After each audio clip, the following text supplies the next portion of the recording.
Saudações inscritos, saudações alunos. Bem, vamos para mais uma correção de exercício, agora do 7º ano, porém, temos que colocar o conteúdo, do 7º ano ainda em dia em nosso canal. Por enquanto, como dito aí, temos as páginas 20, e até 21 também, para uma correção, correto? Vamos então ao nosso ritual padrão, continuando aqui a gameplay, que estava salvo. Você vai ver que o mapa está bem modificado, enquanto sou eu de novo, Então, vamos lá,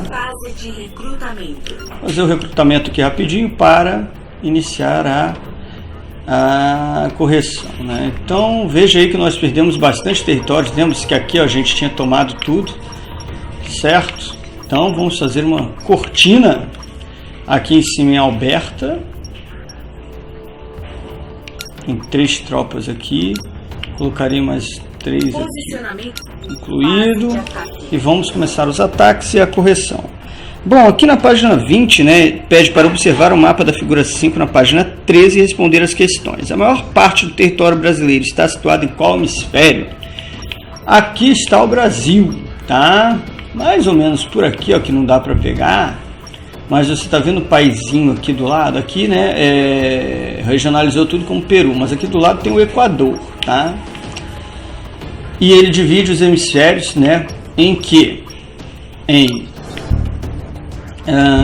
Agora eu escolhi o ataque errado. Ele divide os hemisférios em hemisfério norte e hemisfério sul, E ali no meio você deve se lembrar que tinha a linha do meridiano de Greenwich. Então, nós temos essas duas divisões, que divide no norte e sul, deixando o Brasil no sul, e em leste e oeste, deixando o Brasil no oeste, A linha que eu me referi passava aqui, na verdade, na Grã-Bretanha. Lembra que nós vimos na última videoaula? Eu não usei cartas, então aqui que é uma boa ideia mesmo, já que tem mais tropas aqui, Então vamos lá. Então, nós vimos aí, a maior parte do território brasileiro está situado no hemisfério sul e também no oeste.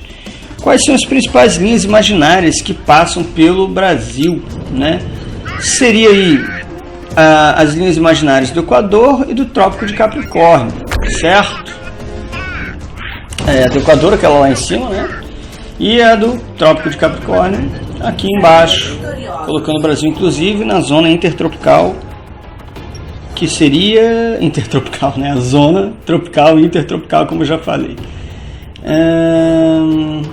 Aqui nós poderíamos ir para a África. Não sei se vale a pena a gente redominar aqui. Bom, eu vou fazer isso só para garantir o território. Bom, aqui na C identifica as zonas térmicas em que o Brasil possui terras e os paralelos que as delimitam, A zona temperada sul ou do sul e a zona temperada sul ou do sul e a zona tropical ou intertropical, tá? A primeira, zona temperada sul, é delimitada pelo Trópico de Capricórnio e pelo Círculo Polar Antártico, Pelo Círculo Polar Antártico. Já a zona tropical ou intertropical é delimitada pelo Trópico de Capricórnio e o Trópico de Câncer, ok? Para esse exercício, é interessante observar a página. Deixa eu ver o apoio tático. Vamos lá. É interessante observar a figura 4 da página 13 e a figura 5 da página 13. Você vai conseguir ver claramente aí essas delimitações aí, certo? Bom, essa foi a C da número 1,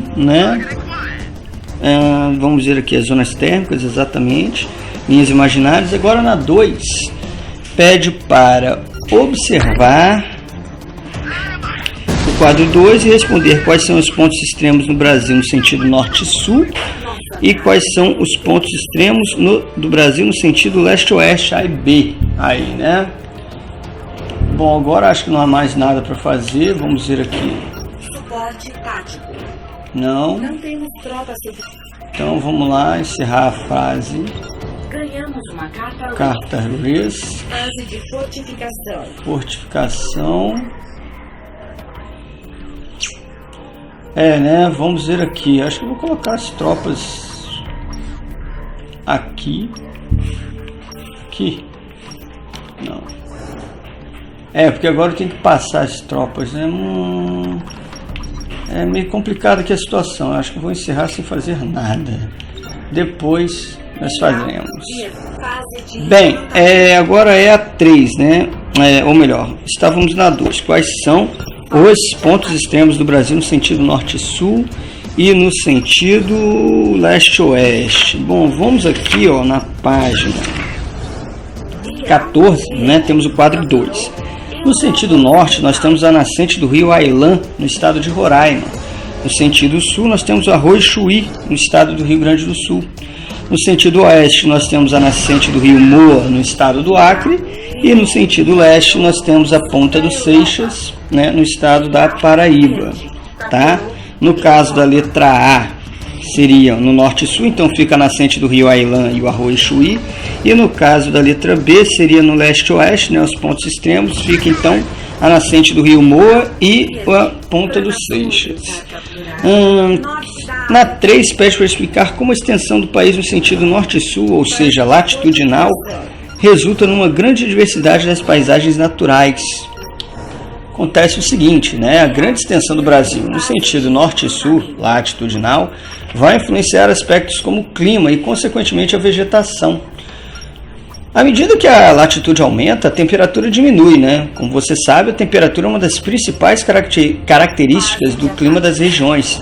Então, seguindo pela mesma lógica, a vegetação vai se adaptar a um clima mais ou menos frio, mais ou menos quente, certo? E por esse motivo, a paisagem da vegetação nordestina vai ser bem diferente da paisagem da vegetação sulina, aqui no nosso país, né? E seria essa a questão da diversidade das paisagens naturais. Na 4, já fala sobre a principal consequência, né? Qual é a principal consequência da extensão leste-oeste, latitudinal, ou melhor, longitudinal, para o território brasileiro. Então, a grande extensão também leste-oeste do território brasileiro vai fazer com que o país ele seja abrangido por 3 fusos horários, chegando a diferença entre uma localidade e outra, a diferença de horas entre uma localidade e outra, podendo chegar aí até 2 horas, tá? Na 5, sobre a formação do território brasileiro, responda quais povos já habitavam as terras que são hoje do Brasil.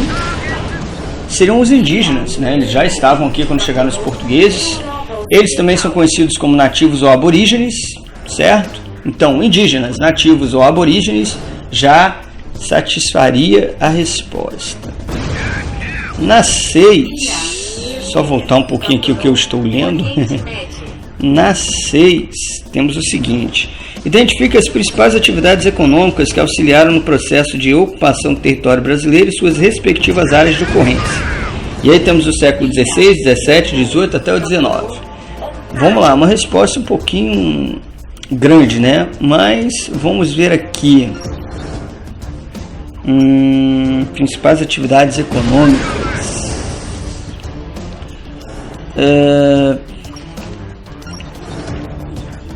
Eu não estou encontrando aqui na minha cola, calma aí.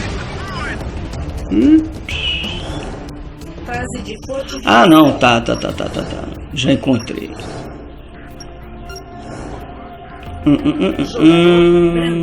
Aperte A para continuar.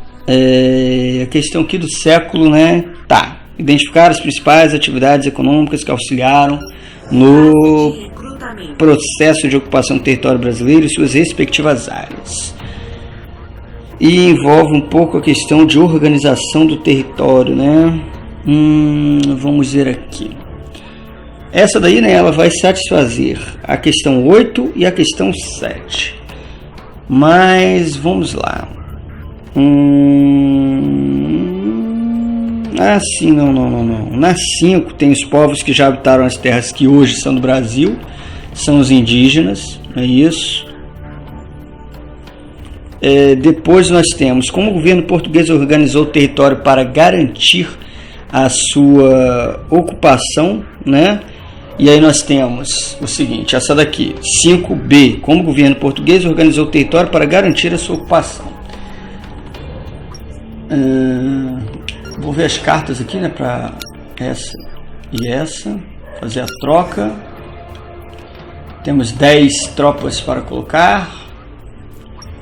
Colocarei aqui 5 e colocarei aqui mais 5. Posicionamento concluído. Vamos atacar aqui então já. Bom, vamos lá então. Como o governo português organizou o território para garantir a sua ocupação?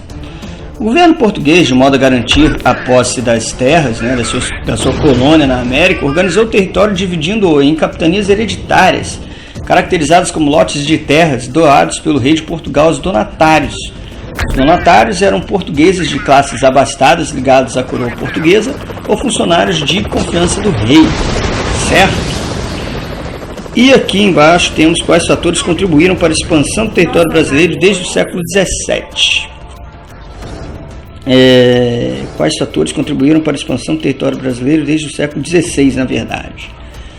Desde o século XVI, o que contribuiu foi o quê?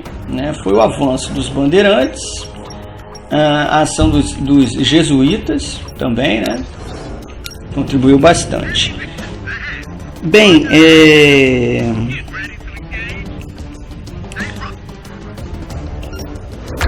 basicamente foram essas duas atitudes aí, né? Foram os bandeirantes, os jesuítas e, claro, também as atividades econômicas que foram adentrando para o território, principalmente a procura de metais preciosos, né? Chegamos até o estado de Minas Gerais, por exemplo, né? Goiás também. Então, essas atividades aí, como dito, elas contribuíram sim, né, bastante para a expansão do território brasileiro desde o século XVI. A de baixo vai falar sobre as atividades econômicas e aí, né, também vai contribuir um pouco para essa resposta daí. Aqui, ó, como está dizendo, identifique as principais atividades econômicas que auxiliaram no processo de ocupação do território brasileiro e suas respectivas áreas de ocorrência, tá? Temos o seguinte para essa resposta aí. Ela é meio grande, né? Mas vamos lá. Bom, a primeira medida foi a organização do território brasileiro em capitanias hereditárias, visando a melhor administração das colônias. Em relação às medidas econômicas do século XVI até o XIX, os ciclos de exploração econômica se diversificaram. No século XVI, a exploração do pau-brasil e a produção da cana-de-açúcar eram as atividades mais importantes, concentrando-se no litoral do país. No século XVII, a expansão do povoamento acompanhou a produção da cana-de-açúcar nas áreas do Sudeste. Em direção ao interior do território, tivemos a pecuária e a busca das drogas do sertão, guaraná, urucum, cravo, canela, salsa, entre outros. Possibilitou o início da ocupação da Amazônia. E também no século XVIII, a expansão da pecuária, a exploração do ouro e diamantes eram as principais atividades que garantiriam o domínio no oeste do país. Por fim, no século XIX, um conjunto de atividades econômicas importantes, como a produção do café, cacau e algodão na Amazônia, né, garantiram, como dito aí, a posse do território, e na Amazônia houve um grande avanço devido à produção de borracha. Ok? Fase de fortificação. Então essa daí seria o número 6, tá? No número 7, comparando o mapa, tal, o que aconteceu. Tem um mapa, né, na página 16, uma figura 9, certo? E vai comparar com a figura desse exercício, né? O que nós poderemos observar é o seguinte. Aqui eu acho que não tem mais o que fazer, né? Vamos ver o apoio tático. Vamos ver o apoio tático. Ah, tá. Então vamos escolher o destino.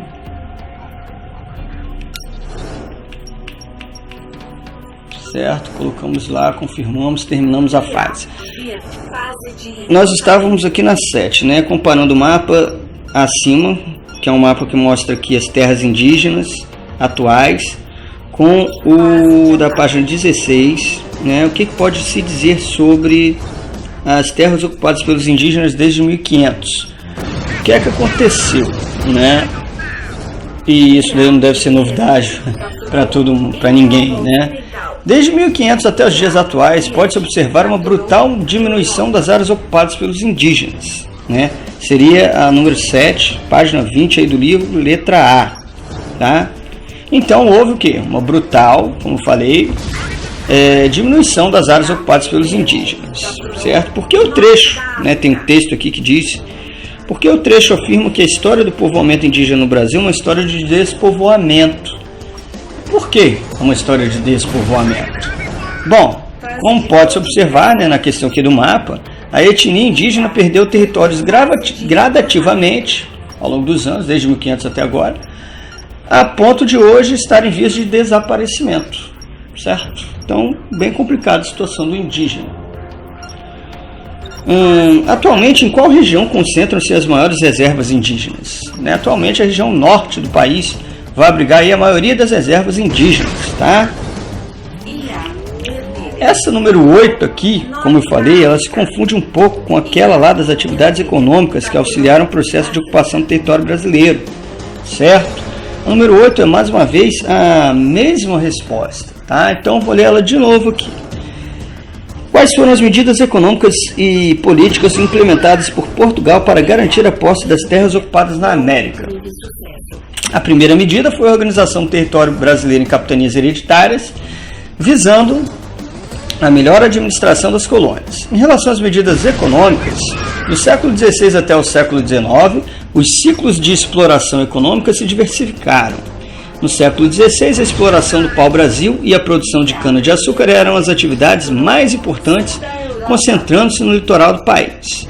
No século XVII, a expansão do povoamento acompanhou a produção da cana-de-açúcar nas áreas do Sudeste. Em direção ao interior do território, tivemos a pecuária e a busca das drogas do sertão, Paraná, urucum, cravo, canela, salsa, entre outras, possibilitando o início da ocupação da Amazônia. No século XVIII, a expansão da pecuária, a exploração de ouro e diamantes, né, eram as atividades que garantiriam o domínio do oeste do país. Por fim, no século XIX, um conjunto de atividades econômicas importantes, como a produção do café, cacau e de algodão, garantiriam a posse do território, e na Amazônia houve grande avanço da ocupação, a produção de borracha, tá? Vale lembrar uma coisa aqui nessa questão. No ano de 1750, Portugal e Espanha assinaram o Tratado de Madrid, delimitando, né, as fronteiras, na época, né, de uma forma bastante semelhante às que vigoram atualmente. Esse tratado ele levou em conta o princípio da posse de terras ocupadas por Portugal, que passaram a lhe pertencer, né? Metade do Brasil ali ficou sem ter ocupação, no caso que seria a metade da Espanha. Como não teve ocupação, o que é que aconteceu? Devido a essa questão aí, como eu falei, né, do uso da terra, né, deu ganho de causa para o Brasil, para Portugal, e o Tratado de Madrid passou essa posse da terra, né, justamente para Portugal, tá? Então, eu creio que é isso, né? Páginas 20 e 21 do 7º ano aí, tá? Corrigido.